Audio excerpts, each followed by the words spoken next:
এক বাগানে পাশাপাশি দাঁড়িয়েছিল দুটি গাছ, একটি লেবু গাছ, অন্যটি পেয়ারা গাছ। তারা ছিল খুব ভালো বন্ধু।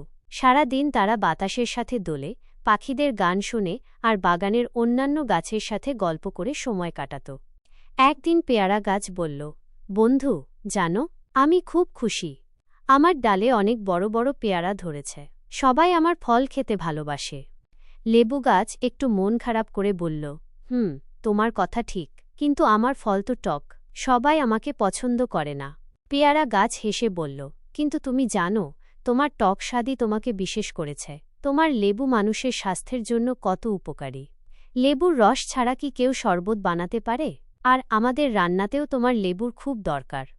লেবু গাছ কিছুক্ষণ ভাবল, তারপর বলল, তুমি ঠিকই বলেছ বন্ধু।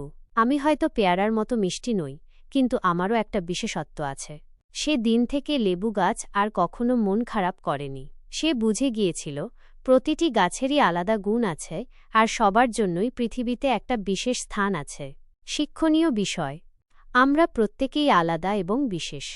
আমাদের সকলেরই কোনো না কোনো গুণ আছে, যা আমাদের অনন্য করে তোলে। তাই নিজের মূল্য বুঝতে শিখতে হবে এবং নিজের বিশেষত্বকে সম্মান করতে হবে।